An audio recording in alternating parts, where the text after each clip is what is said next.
We've got to start with the war. What we're looking at here are a couple of maps of the Russian space. On the right, that orange is, the lighter color of orange is population density, and it's roughly the population density of Kansas if you melon scoop out Topeka and Kansas City.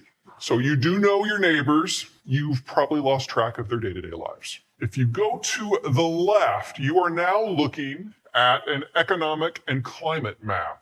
And that green V in the middle that roughly overlaps where the people live, that's the Russian wheat belt. And in economic terms, of the world's major agricultural zones, that is the least productive spot on the planet. You can grow one crop of short season wheat per year, and that's it. In the summer, the climate is about like western Kansas. And in the winter, it is roughly like northeastern Alberta. So hot and dry or cold, dry, windy. The income that comes from that one crop of wheat is so low per acre that the Russians even today have never been able to successfully build a road network. Ugh. You want to move anything of volume in the Russian system, you have to do it by rail. Now, if you move it to the left, if you go to the yellow to the south, that's desert, completely empty. If you go to the right to the blue, you're now in tundra and taigai, also empty. But what really drives the Russians to drink is the beige. Territories that are completely empty and by Russian definition totally useless, but totally flat. And you can totally get a Mongol horde through that. Russia's been invaded 50-odd times in its history, and never once, when the foe has made it to the green, made it to the good land, have the Russians ever ejected them. It's been the weather that's done the heavy lifting. So the Russian strategy since the beginning has always been the same. Expand out of the green through the beige, and you get to those red markers, those geographic barriers that you can't shove a panzer division through. And then you forward position your very, very slow-moving rail-supplied troops in those blue access points that are between those barriers. The Soviet system was the height of Russian security. They controlled all of those access points, and then they lost them all. Post-Soviet Russia, especially under Putin, has spent every waking moment trying to rebuild that outer shell. And in the 23 years that Putin has been in charge, he has launched now 8 military conflicts with that in mind, to rebuild those footprints. This is the Georgia War. This is the Crimea War, the Donbass War, the Kazakh intervention, the Karabakh War. Unfortunately for Ukraine, it's not that Ukraine controls these access points, but it's on the way to the 2 most important ones. And as long as that is the case, Russia will not stop until it has all of Ukraine, and then it will continue beyond Ukraine. We're only midway through this story. Now, you guys remember back in the first week of the war when we thought this was going to all be over really quickly? How on the 4th day, we had that 40-mile-long convoy of vehicles going from Belarus south towards Kiev. It was like, crap, this is it. And then on the 4th day of the war, the convoy stopped because they forgot fuel. And then on the 7th day of the war, all the soldiers dismounted from their equipment and walked back to Belarus because they also forgot food.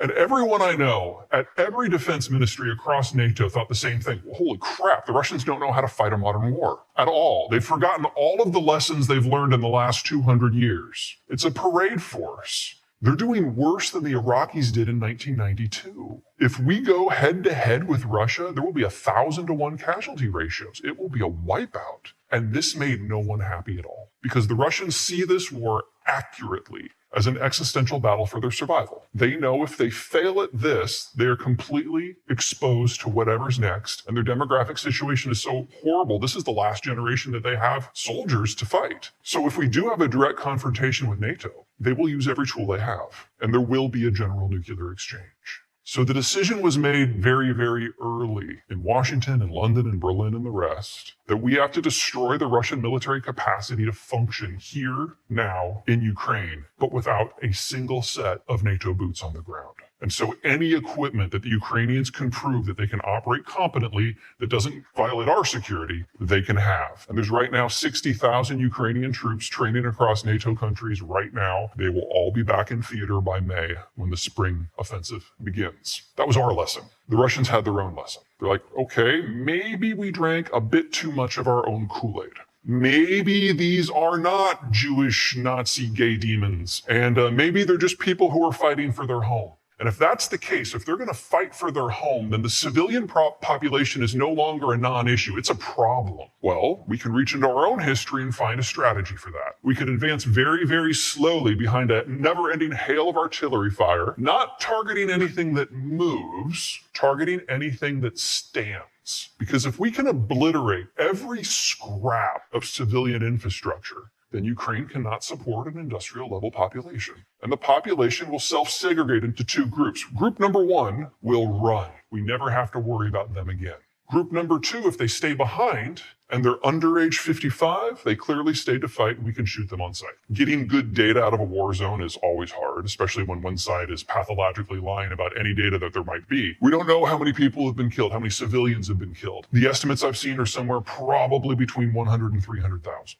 That's approximately the same pace in the first year of the Holocaust during World War II. This war, like everything with the Russians, is ultimately about scale. You can see that Texas is up there to give you an idea of scale. The Russians are trying to build a defensive perimeter around a border that's 3 times the length of ours with half the population. And they're trying to do it with numbers. Okay.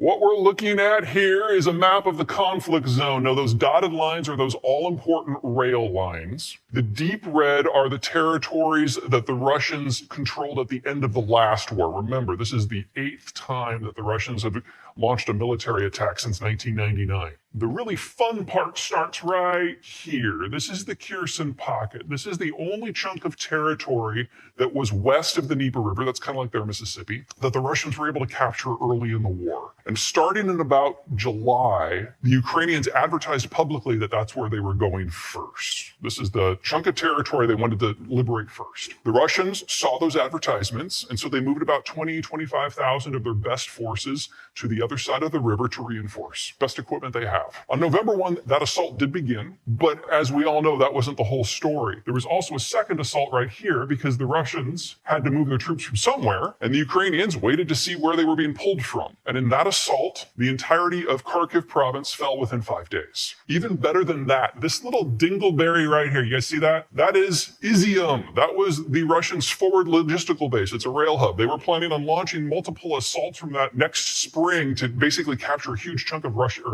Ukrainian territory. It fell in 36 hours, intact. And in 36 hours, the Ukrainians captured more gear, more tanks, more artillery, more shells, more gasoline from the Russians than they started the war with. More than we had transferred to Ukraine in 7 months. Big win. And then they went on to capture Kherson as well and got about half as much, again, equipment. So the Ukrainians at the moment are going through 6 months of deferred maintenance on a lot of Russian gear with the hope of getting it all into working order by the time we get to May. Which means that now we're in a bit of a different kind of conflict. Things were kind of stalled because the weather has been weird. Normally at this time in the year, everything would be frozen solid and you'd have tanks running around everywhere. But it's abnormally warm throughout Europe, including in Ukraine. It's about 40 degrees in Kiev today, which means everything's really muddy. And we're not talking like Louisiana mud here. You know, you can like have a fan boat go over that crap. We're talking about like deep churning clay-based mud, and you can't run tanks through that. That's stalled everything for the moment, but it's absolutely made this a war of logistics, which the Russians aren't great at. So what's going on is the Russians are normally moving everything by train, remember? This black arrow right here pointed up, that's the Kerch Strait Bridge. That is the only rail connection from Russia proper into the southern front. Somebody blew it up a couple months ago. Kerch Strait Bridge, only rail connection between Russia proper and the southern front. So they now have to move everything by truck. You guys remember all those Javelin missiles from earlier in the war? For the most part, the Ukrainians were not using them to target tanks. You know, infantry versus tanks, that's not a lot of fun. So they shot at the trucks. Russia only started the war with about 3,000 tactical support trucks for its entire military. They have lost about 2,300 at this point. So in order to keep things running, because moving things by truck takes about 4 times as long and 10 times as much fuel as doing it by rail, they're having to go back to Russia proper and confiscate things like city buses and literally Scooby-Doo vans to shuttle things around the front. Now, you've all seen Scooby-Doo. Imagine the mystery machine loaded up with artillery shells. You know, you don't have to get shot at for that to get really exciting. And the explosions that we're seeing on the highways in southern Ukraine are of substance. But the real fun is not here yet. Two things. Number one, by the time we get to May, we're going to be in a different sort of conflict. Number one, all that deferred maintenance will be done, and those 60,000 troops that are training in NATO countries will be back with new gear, probably including some battle tanks. It's a fundamentally different Ukrainian force, order of magnitude more powerful than what they began with last February. Mobile, precision weapons, and a lot of them. But the Russians will have completed their second mobilization, and they will have thrown at least 500,000 more soldiers into this fight. An increase of a factor of 4 from what they began with. Now, yes, they will be badly led and badly equipped and badly trained and with poor gear. Low morale. But you know what you call soldiers like that? Russian. There is nothing about the war to this point that is atypical in Russian history. The first year of every Russian war is always a complete and utter shit show. And then they throw bodies at the problem. And in half of those wars, that does it. And the other half, it leads to a government collapse. It's way too soon to know which one of these it's going to be. But by the time we get to May and June, we're going to have a really good idea of which strategy is ultimately going to win in time. Doesn't mean it'll be over in June, but we should have a really good idea. That's number one. Number two, Russia has never, ever backed down from any war without one of two things happening. Number one, the government collapses at home. I think the chances of that are minuscule. Number two, they lose at least 500,000 soldiers to combat. We're about 100,000 right now. So the Ukrainians either have to attrit 4 times as many forces minimum as they have to this point, which would be bloody to say the word, or they have to trigger a mass fatality event. And they have a way to do that. The Crimean Peninsula is an agricultural zone. Roughly 3 million ethnic Russians live there, but it's all irrigated. 80% of the food production there is with irrigation. This blue line right here, that's the Crimean Canal. Its sluice gate is in Kherson, and the Ukrainians now control it. They're not going to turn it on come planting season. The way Ukraine probably is going to win this war is by triggering a 1980s Ethiopia-style famine in Russian-controlled territory, which is where the best troops that Russia have are currently stationed. One way or another, the scale of this is only beginning to be felt.